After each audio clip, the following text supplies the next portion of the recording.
نانا کی قبر چھوٹی ہائے وطن بھی چھوٹا، وہ گھر جو فاطمہ کا کل تک بسا ہوا تھا، اجڑا ہوا وہ گھر ہے اور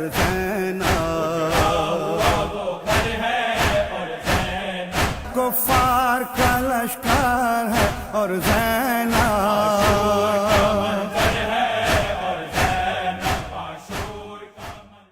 بسم اللہ الرحمن الرحیم، اللہم صلی علی محمد و آل محمد۔ ہزاروں لاکھوں کروڑوں درود ہوں محمد صلی اللہ علیہ وآلہ وسلم اور ان کی آل پر۔ واقعہ کربلا کے پس منظر کے سلسلے میں یہ 7واں پروگرام کرنے کے لیے قائم ٹیلی ویژن کے اسٹوڈیو کراچی میں ہم موجود ہیں، وہاں سے آپ سے مخاطب ہیں۔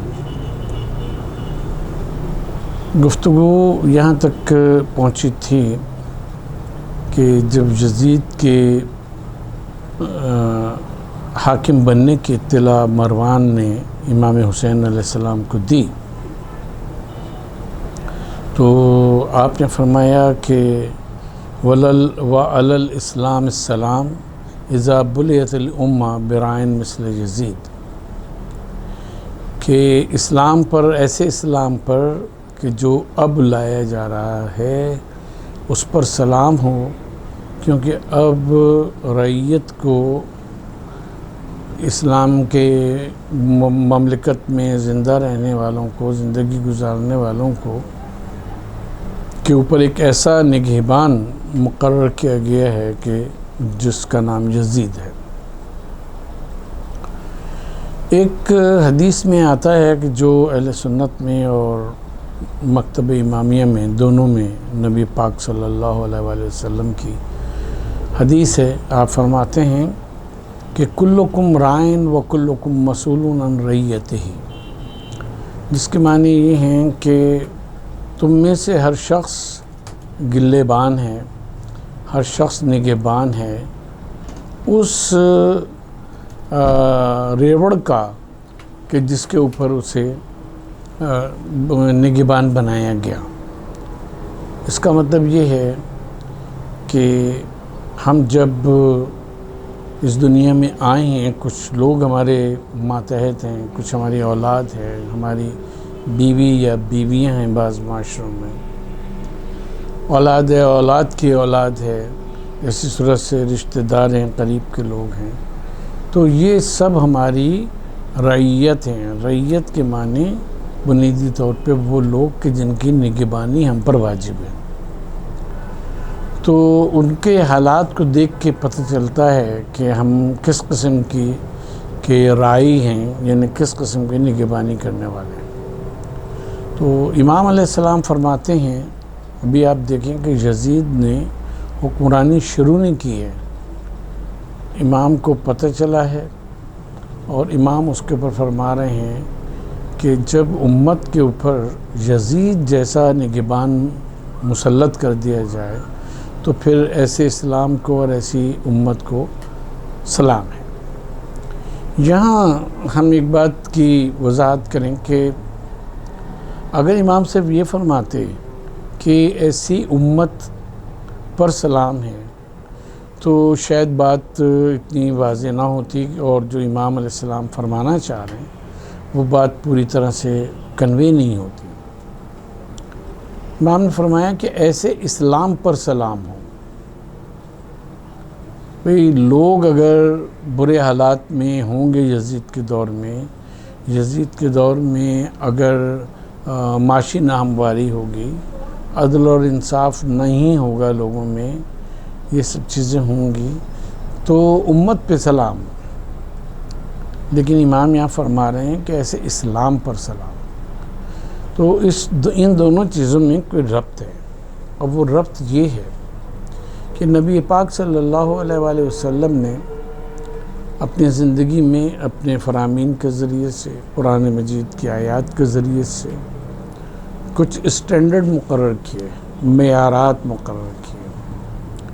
اور وہ ان میں سے کچھ معایر کا یعنی معیارات کا تعلق امت سے ہے، اور کچھ کا تعلق جو ہے وہ رائی سے ہے، نگہبان سے، حاکم سے۔ امت کے لیے تو نبی پاک صلی اللہ علیہ وآلہ وسلم یہ چاہتے تھے، جیسا کہ قرآن میں بھی آیا اور پھر حضور کے احادیث میں بھی آیا، کہ امت ایک نیک، صالح، امر بالمعروف اور نہی عن المنکر کرنے والی، نیکی پہ چلنے والی، برائی سے لوگوں کو منع کرنے والی، صلہ رحمی کرنے والی، ایک دوسرے کے ساتھ پڑوسی کا حق نبھانے والی، اور جو بھی تعلقات ہیں ان کے حقوق کو ادا کرنے والی ہے۔ ساتھ ساتھ رائی کی یعنی جو حاکم ہو، وہ جتنی دیر کے لیے بھی ہو یا جتنے چھوٹے گروپ پہ ہو یا حکومت کا حامل ہو، اس کے لیے بھی کچھ ذمہ داریاں کہ جنہوں نبی پاک صلی اللہ علیہ وآلہ وسلم نے فرمائیں، اور اس میں سب سے بڑی جو بات ہے وہ یہ ہے کہ ایسا جو رائی ہے وہ قرآن مجید کی آیت کے مطابق اطیعوا اللہ و اطیعوا الرسول و اولی الامر منکم، کہ وہ اللہ کی اطاعت کرنے والا ہو، رسول کی اطاعت کرنے والا ہو، اور وہ ایسا اولی الامر ہو کہ جو اللہ اور رسول کی اطاعت کرتا ہے، تو پھر اس کی اطاعت واجب ہے، ورنہ اس کی اطاعت واجب نہیں ہے۔ تو اس طرح سے ایک آپ نے معیار مقرر کر دیا کہ اس کے اوپر رائی کو پورا اترنا چاہیے، اگر وہ اس پہ پورا نہیں اترتا تو وہ پھر مسلمانوں کے کسی کام کا نہیں۔ دوسری جو چیز جس کی طرف ہم توجہ دلانا چاہتے ہیں، اور امام حسین علیہ السلام نے بھی متعدد اپنی اقوال میں فرمایا ہے، وہ یہ ہے کہ یہ تصور کہ نبی پاک صلی اللہ علیہ وآلہ وسلم اللہ کے نبی ہیں، اور ان کی ہر حیثیت، ان کا ہر کام بحیثیت نبی کے، اس کی اطاعت اور اتباع جو ہے ہمارے اوپر واجب ہے، یہ مسلک امامیہ کا طرۂ امتیاز ہے۔ اس مسلک میں نبی پاک صلی اللہ علیہ وسلم کی ذات کو اور ان کی زندگی کو دو حصوں میں تقسیم نہیں کیا جاتا کہ یہ ان کے دینی اعمال ہیں، یہ ان کے دنیاوی اعمال ہیں۔ دینی اعمال اور تعلیمات میں ان کی پیروی کرنی ہے، اور دنیاوی معاملات میں ان کی پیروی نہیں کرنی، بلکہ جو کچھ انہوں نے فرمایا وہ سب کا سب دین ہے، چاہے وہ حکومت کے حوالے سے کہا ہو یا حکمران کے حوالے سے کہا ہو یا لوگوں کے حوالے سے آپ نے فرمایا ہو، سب کا سب دین ہے اور دین کا جز ہے، اس سے آپ علیحدہ نہیں کر سکتے۔ تو گویا جب ہم لا الہ الا اللہ محمد رسول اللہ کہتے ہیں، اس کا مطلب یہ ہے کہ آپ کو ایک فارمولہ دے دیا گیا کہ آپ کو جانچنا اس کے اوپر ہے کہ کوئی شخص جو ہے وہ لا الہ الا اللہ کہنے کے بعد شرک تو نہیں کرتا، وہ اللہ تعالیٰ کے احکام سے منہ تو نہیں موڑتا، وہ کلی طور کے اوپر محمد صلی اللہ علیہ وآلہ وسلم کی لائی ہوئی شریعت کے اوپر عمل پیرا ہے یا نہیں ہے، اور ہمیں خود بھی عمل پیرا ہونا ہے۔ تو اب جو ان کی جگہ لے گا، جو ان کا جانشین ہوگا، ان کا نائب ہوگا، تو وہ ایسا ہونا چاہیے کہ جس طرح سے اللہ اور اس کے رسول کی اطاعت سے انکار کفر کے اوپر منتج ہوتا ہے، اس کا نتیجہ کفر ہے، اسی صورت سے اس کی بات بھی ماننا واجب ہو اور اس سے منہ موڑنا کفر ہو، کیونکہ امامیہ عقیدہ یہ ہے، ہمارے مسلک کا عقیدہ یہ ہے، ہمارے مذہب کا عقیدہ یہ ہے کہ رسول اللہ صلی اللہ علیہ وآلہ وسلم نے حضرت علی علیہ السلام کو اور پھر ان کے بعد 12 اماموں کو اپنا جانشین مقرر کیا، اور جس طرح سے نبی کو حکومت ملے نہ ملے، اس کا ہر فعل، ہر عمل، ہر اس کا قول واجب و طاعت ہے،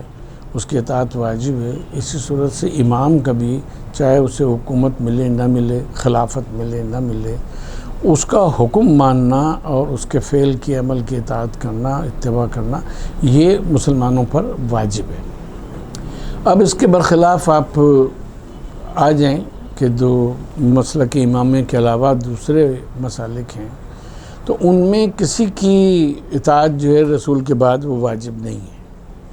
ٹھیک ہے۔ اب اس کو براہ راست اس نظریے کو یزید کے دور میں اگر آپ لے کر آ جائیں تو امام کیا فرما رہے ہیں؟ امام یہ فرما رہے ہیں کہ ایسے اسلام پر سلام ہو، پہلا جملہ تو یہ جز یہ ہے جملے کا، یہ نہیں ایسے اسلام پر سلام ہو کہ جس میں جو معیار حکومت ہے، معیار سلطنت ہے، اس کو اتنا گرا دیا جائے کہ جہاں واجب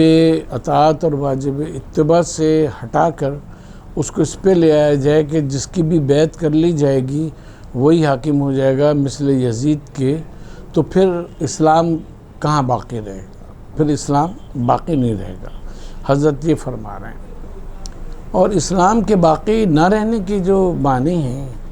وہ یہ نہیں ہے کہ نماز لوگ پڑھنا چھوڑ دیں گے، ان سے کہا جائے گا کہ نماز نہ پڑھا کرو، اور روزے رکھنا چھوڑ دیں گے کہ بھئی روزے حکومت کہہ دے گی کہ روزے نہیں رکھے جائیں گے، حج کے اوپر نہیں جایا جائے گا، نہ، یہ ساری چیزیں اپنی جگہ موجود رہیں گی، لیکن یہ ایک جسد بے روح کی طرح نماز پڑھیں گے لوگ، لیکن نہ وہ انہیں اللہ سے قریب کرنے والی ہوگی اور نہ ہی فحشاء اور منکرات سے روکنے والی ہوگی۔ روزے رکھیں گے لوگ لیکن متقی اور پرہیزگار نہیں بنیں گے، حج کریں گے لیکن گناہوں سے چھٹکارا ان کو نہیں ملے گا۔ تو گویا جو حضرت امیر المومنین علیہ السلام نے فرمایا ہے ایک جگہ پہ کہ آپ نے فرمایا، خود امام حسین علیہ السلام نے راہ میں خطبہ دیتے ہوئے ایک دفعہ فرمایا ہے جب آپ مدینے سے اور کربلا کی طرف جا رہے ہیں، تو آپ نے اس میں یہ فرمایا ہے کہ اسلام اب لوگوں کی زبانوں تک رہ گیا ہے، کہ جس کو جیسے ایک لوق ہوتا ہے حکمت میں، لوق کے معنی یہ ہوتے ہیں کہ ایک ایسا معجون سا ہوتا ہے کہ جس کو چمچے میں لیا اور چاٹ کے کھا لیا، تو اسلام جو ہے حضرت فرماتے ہیں کہ اس حد تک رہ گیا۔ تو جب معیارات بدل دیے جاتے ہیں اور جو احکام ہیں ان کی روح چھین لی جاتی ہے تو شکلیں اپنی جگہ موجود رہتی ہیں، احکام کی شکلیں اپنی جگہ موجود رہتی ہیں، لیکن وہ احکام معاشرے کو بنانے میں اور اس کو سنوارنے میں کسی قسم کا اثر نہیں رکھتے ہیں، وہ بے اثر ہو جایا کرتے ہیں۔ اسی لیے امام علیہ السلام نے جب ولید بن عتبہ جو گورنر تھا مدینہ کا، اس کے گویا کہ دربار میں آپ تشریف لے گئے ہیں جوانان بنی ہاشم کے ساتھ، تو آپ نے یہ فرمایا،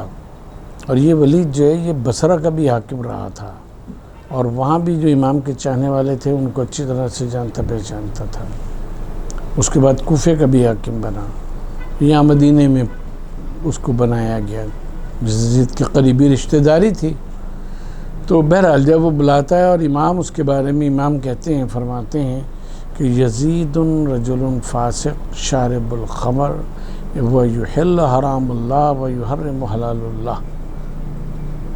وہو قاتل نفس المحترمہ مثلی لا یبایع مثلہ۔ وہ فاسق ہے، فاجر ہے، وہ حلال کو حرام اور حرام کو حلال قرار دینے والا ہے، وہ محترم نفسوں کو قتل کرنے والا ہے، تو میرا جیسا کوئی شخص اس جیسے کسی شخص کی بیعت نہیں کر سکتا۔ اب جب ہم علماء اسلام کا غیر امامیہ حضرات کا لٹریچر پڑھتے ہیں، وہ سیاست پہ ہو اور نظام حکومت پہ ہو، ان سب چیزوں پر، تو اس میں ہمیں یہ ملتا ہے کہ وہ آہستہ آہستہ شرائط کو نرم کرتے کرتے وہ اس حد تک آ گئے کہ کسی بھی قسم کا ہو، شریعت سے جاہل ہو وہ بھی حاکم بن سکتا ہے، زبردستی حکومت پہ قابض ہو جائے وہ بھی کر سکتا ہے، فاسق کو فاجر ہو وہ بھی حاکم بن سکتا ہے، اور اسی صورت سے اگر وہ قتل کرنے والا ہو، لوگوں کو قتل کرتا ہو بے گناہ، تو وہ بھی حکومت کر سکتا ہے، کوئی وہ نہیں۔ ہاں، اس سے توبہ کا مطالبہ کیا جائے گا، اور کیا پتہ کہ اس نے اکیلے میں توبہ کر لی ہو۔ تو معیار کو گراتے گراتے اس طرح سے گرا دیا کہ بعد کا ہر ظالم اور ایسا شخص کہ جو فسق و فجور میں مبتلا ہو، جو لوگوں کو قتل کرنے والا ہو، سب ہو، ان کی خلافت اور حکومت کا جواز جو ہے وہ مہیا ہوتا چلا گیا۔ تو یہ ایک ایسی فکری تبدیلی تھی، کہ جس کو امام حسین علیہ السلام محسوس کر رہے تھے، دیکھ رہے تھے، اور آپ یہ چاہتے تھے کہ اس معیار کو تبدیل کر کے کم از کم مسلمانوں کے اس ابتدائی معیار کے اوپر لے کر آئیں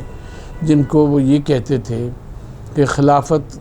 علی منہاج النبوہ ہوگی، کہ نبوت کا جو طرز ہے اس کی طرز کے اوپر خلافت جو ہے وہ قائم کی جائے گی۔ اب کس کی خلافت اس طرز پہ قائم تھی یا ہوئی یا رہی، یہ ایک علیحدہ بحث ہے جو ہماری گفتگو سے خارج ہے۔ لیکن اگر منہاج نبوت کی بات کریں تو منہاج نبوت اور منہاج امامت میں کوئی فرق نہیں ہے، اور اس کا پتہ وہاں سے چلتا ہے کہ جہاں حضرت علی علیہ السلام کے 4 سالہ دور حکومت کو ہم دیکھتے ہیں کہ جب آپ کو فزیکلی گورنمنٹ سپرد کی گئی، آپ کو خلیفہ بنا لیا گیا، حاکم وقت بنا لیا گیا، تو پھر آپ نے کس طرح عدل اور انصاف کے ساتھ اور رواداری کے ساتھ اور شریعت کی بحالی کے ساتھ آپ نے اپنے اس دور میں حکومت کی۔ تو اب امام علیہ السلام یہ فرما رہے ہیں کہ تم نے یہ جو معیار گھٹایا اور اتنا گھٹایا کہ اب یزید کو حاکم بنا دیا، تو یہ اگر چیز آگے چلے گی، یہ معیار مان لیا جائے گا، تو امت مسلمہ اور خود اسلام اور اس کی تعلیمات جو ہیں وہ تباہ سے تباہ تر ہوتی چلی جائیں گی۔ چنانچہ بہت دور جانے کی بات نہیں ہے، اگر ہم صرف بنو امیہ کے ابتدائی عہد کو دیکھیں تو اس میں دیکھیں کہ مروان بن حکم نے کیا کچھ نہیں کیا، اس کے بعد پھر اس کا بیٹا عبد الملک بن مروان، اس کے لیے کہتے ہیں کہ اتنا بڑا عالم تھا کہ اگر حاکم نہ بن جاتا تو اپنے وقت کا سب سے بڑا عالم قرآن اور حدیث ہوتا، اور اس کے بعد اس نے ظلم و ستم کے اور شریعت کی دھجیاں اڑانے کا اس نے وہ ریکارڈ قائم کیا کہ جو دوسرے حکمران نہیں کر سکے۔ اسی بنو امیہ کے دور میں جو اس نے کیا، کیا نام ہے، حجاج بن یوسف نے، تاریخ کہتی ہے کہ 1 لاکھ سے زیادہ افراد کو اس نے قتل کیا۔ امیر المومنین علی بن ابی طالب علیہ السلام کے لیے، ان کے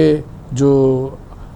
کہنا چاہیے پیروکار تھے، ان کے لیے یہ مشہور کیا گیا کہ یہ دین اسلام پہ نہیں بلکہ دین علی کے اوپر چلنے والے ہیں،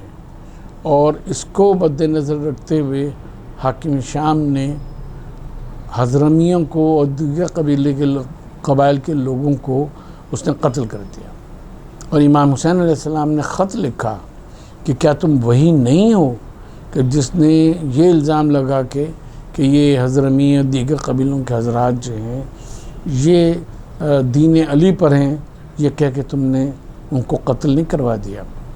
تو جو ڈسٹورشن ہے وہ بنیادی طور کے اوپر نظریات میں اور پرسیپشن میں کی گئی، اور پھر لوگ اسی کے پیروکار بن گئے، اور ان کے نزدیک جھوٹ اور سچ کا معیار،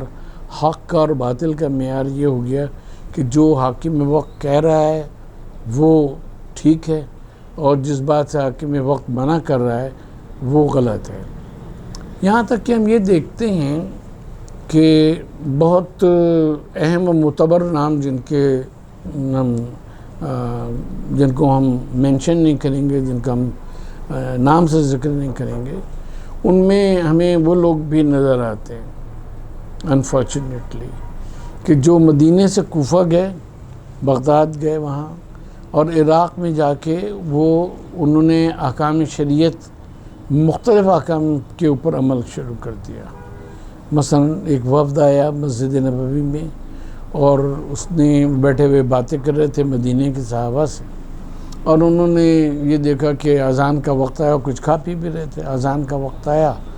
تو وہ کھڑے ہو گئے، ان میں سے جو کوفے سے آئے ہوئے لوگ تھے، عراق سے، وہ وضو خانے کی طرف چلے تو انہوں نے کہا بھئی وضو کیوں کر رہے؟ ان کا اس لیے کہ ہم نے کچھ کھا پی لیا اور یہ آگ کے اوپر پکی ہوئی چیز تھی۔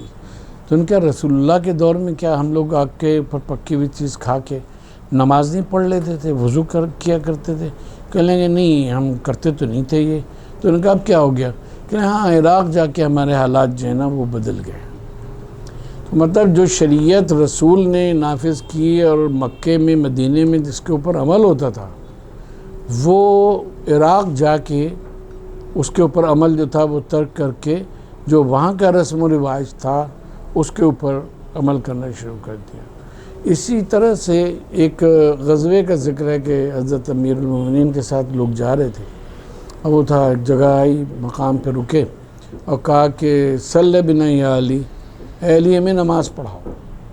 تو کہتے ہیں کہ حضرت علی علیہ السلام نے نماز پڑھائی۔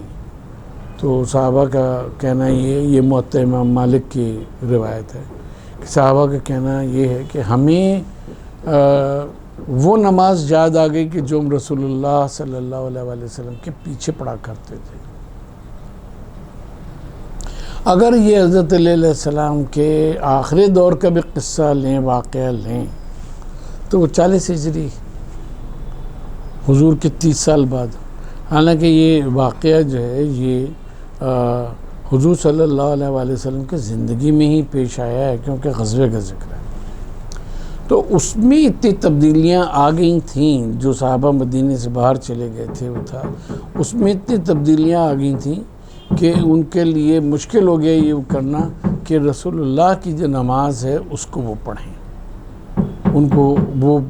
گویا بھول سے گئے تھے، ان کو نہیں پتہ تھا۔ تو اب جب امام علیہ السلام یہ فرما رہے ہیں یزید کے بارے میں کہ اب اسلام پر سلام ہو اور اس امت کا بھی خدا حافظ، کیونکہ اب اس کے اوپر حاکم جو ہے وہ یزید جیسا شخص بن گیا ہے، تو گویا آپ مستقبل کی پیش گوئی کر رہے ہیں کہ اب آپ کے ہاتھ میں دین نہیں رہے گا۔ وما علینا الا البلاغ۔ جڑا ہوا وہ گھر ہے اور زینب،